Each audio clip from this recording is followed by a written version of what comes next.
আমার মতো আম লাভার কারা আছেন তাদের জন্য আজকের এই রেসিপিটা মাস্ট। বর্তমানে খুবই ট্রেন্ডিং একটা রেসিপি ম্যাঙ্গো ক্র্যাব রোল। সবার দেখে দেখে ফাইনালি আমিও ট্রাই করে ফেললাম আজকের এই রেসিপিটা। এটা যখন আপনি মুখে নেবেন তখন আপনার মুখের মধ্যে একটা বোমের মতো ব্লাস্ট হবে। ম্যাঙ্গো ফ্লেভার, ভ্যানিলা ফ্লেভার, সব ফ্লেভার একসাথে, সাথে ঠান্ডা একটা ডেজার্ট, জাস্ট অস্থির। যারা বাড়িতে তৈরি করেননি এখনো তাদেরকে বলবো 100% একবার হলেও এটা তৈরি করে খাবেন।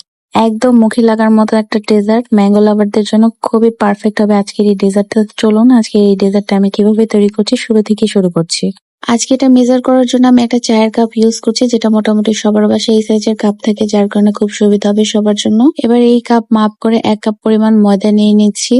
এবার এটা পরিষ্কার বোল নিয়ে নিব। এরপরে এখানে আমি দিয়ে দিব রুম টেম্পারেচারে থাকা 2টা ডিম। ডিমটাকে আমি 40 মিনিট আগে ফ্রিজ থেকে বের করে রেখেছিলাম। এরপর এখানে আমি দিয়ে দিব 2 টেবিল চামচ মতো চিনি। এরপরে চিনির স্বাদটা ব্যালেন্স করার জন্য এখানে 1 চিমটি পরিমাণ লবণ দিয়ে দিব। এরপর এখানে দিয়ে দিব 1 টেবিল চামচের মতো তেল, রান্নার সয়াবিন তেলটা এখানে আমি দিয়েছি। এরপর আমি এখানে বাটারও ব্যবহার করব। আপনারা চাইলে যে কোনো একটা দিতে পারেন, তবে আমি হাইলি রেকমেন্ড করবো অবশ্যই বাটারটা ব্যবহার করবেন, এতে করে খুব সুন্দর একটা ফ্লেভার আসবে। এবার একটা হ্যান্ড উইক্সের সাথে সবগুলো উপকরণ একসাথে ভালো মতো মিশিয়ে নিতে হবে। চিনিটা যেন খুব ভালো মতো গলে যায় এই পর্যায়ে, সেদিকে অবশ্যই খেয়াল করতে হবে। তো আমি ভালো মতো চিনিটা গলা পর্যন্ত বিট করে নিচ্ছি। রুম টেম্পারেচারে থাকা 1 টেবিল চামচের মতো বাটার দিয়েছি। এখানে আমি আড়ং-এর বাটারটা ব্যবহার করেছি, আপনারা যে কোনো ব্র্যান্ডের বাটার ইউজ করতে পারেন। এরপর দিয়ে দিয়েছি 1/2 টিস্পুনের মতো ভ্যানিলা এসেন্স। আমি এখানে রেড ম্যানের ভ্যানিলা এসেন্সটা ইউজ করেছি, আপনারা যে কোনো ব্র্যান্ডের এসেন্স ইউজ করতে পারেন। রেড ম্যানের ভ্যানিলা এসেন্সটা খুবই অথেন্টিক একটা স্মেল নিয়ে আসে, তবে অরিজিনালটা অবশ্যই দেখে কিনবেন। এবার সবগুলো একত্রে মেশানো হয়ে গেলে এবার ময়দা দেবার পালা। এই পর্যায়ে বাটারটা আস্তে আস্তে দেখা গেল ময়দার সাথে কিন্তু সম্পূর্ণ ভালোভাবে মিশে যাবে। তো যে 1 কাপ ময়দা আগে থেকে রেডি করে রেখেছিলাম সেটা আমি এখন দিয়ে দিচ্ছি। এরপর দিয়ে দেবো 2 টেবিল চামচের মতো কর্নফ্লাওয়ার। কর্নফ্লাওয়ারটা দিলে খুব সুন্দর সফট হবে ব্যাটারটা, এবং আমরা যে রুটিটা তৈরি করবো সেটাও কিন্তু একদম সফট হয়ে যাবে। এরপরে সেই একই কাপে মাপ করে আমি দুধ দিয়ে দিচ্ছি। দুধটা আমি 3 টেবিল চামচ গুঁড়া দুধ দিয়ে তৈরি করে নিয়েছি রুম টেম্পারেচারের পানি দিয়ে। এরপরে সম্পূর্ণ 1 কাপ দুধ পুরোটা ব্যাটারের মধ্যে দিয়ে আবার হ্যান্ড উইক্সের সাহায্যে ভালো মতো সবগুলো উপকরণ একসাথে মিশিয়ে নিব।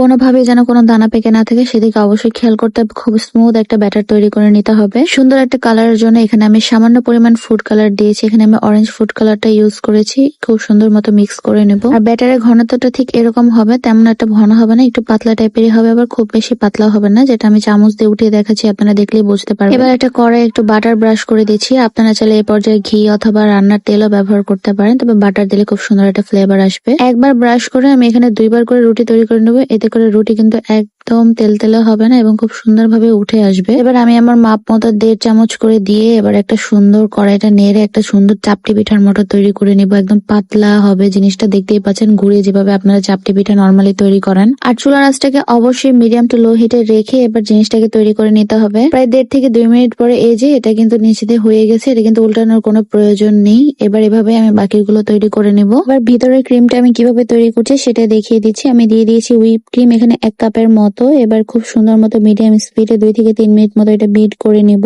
আমার বাটিটা ছোট হয়ে যায়, পরবর্তীতে আমি বাটিটা চেঞ্জ করে নিয়েছি। প্রায় 3 মিনিট বিট করার পরে এমন একটা ফোমি টেক্সচার চলে আসলে এ পর্যায়ে আমি দিয়ে দেবো একটু কন্ডেন্স মিল্ক। নর্মালি ক্রিম কিন্তু খেতে একটু মিষ্টির হয়, যার কারণে আমি এখানে আর কোনো প্রকার আইসিং, সুগার অথবা চিনি অ্যাড করিনি। আমি মিষ্টির জন্য কন্ডেন্স মিল্কটাই ব্যবহার করেছি, এতে করে ক্রিমের টেস্টটাও কিন্তু খুব ভালো আসে। প্রায় মিনিট খানিক বিট করার পরে এখানে আমি দিয়ে দিব 1 চামচের মতো বাটার। এরপর আবার কিছুক্ষণ সময় বিট করে ক্রিমটা হয়ে গেলে এবার একটা সাইডে রেখে দিব। এবার আমি যে রোলের জন্য রুটিটা তৈরি করে নিয়েছিলাম, তো এই হচ্ছে রুটিটা, দেখতেই পাচ্ছেন ঠিক কতটা পাতলা হয়েছে। আমার পিছন দিয়ে কিন্তু আমার হাত দেখা যাচ্ছে, এতটা পাতলা করে আমি রুটিটা তৈরি করে নিয়েছি। নিচে যে সাইডটা ছিল মানে পেছনের দিকটা, সেটা আমি উপরে মানে ভেতরের দিকে দিব, এতে করে খুব সুন্দর একটা কালার আসবে, দেখতেও কিন্তু উপর সাইডটা সুন্দর লাগবে। এবার কিছু পাকা মিষ্টি আম আমি এভাবে কেটে নিয়েছি লম্বা লম্বা করে। এরপরে ফাইনাল লুকে চলে যাই। এবার জিনিসটা রোল কিভাবে করছি সেটা আপনারা ভিডিওতে দেখলেই বুঝতে পারবেন। খুবই ইজি একটা কাজ। নর্মালি আমরা পরোটা যেভাবে তৈরি করি, যে ভাঁজটা দিয়ে থাকি, ঠিক এই ভাঁজটাও কিন্তু ঠিক এভাবেই দিতে হবে। তো সামান্য মাঝখানে ক্রিম দিয়ে আমি একটু মিক্স করে নিচ্ছি, পুরোটা ছড়িয়ে নিচ্ছি, সম্পূর্ণটা না ছড়ালেও চলবে।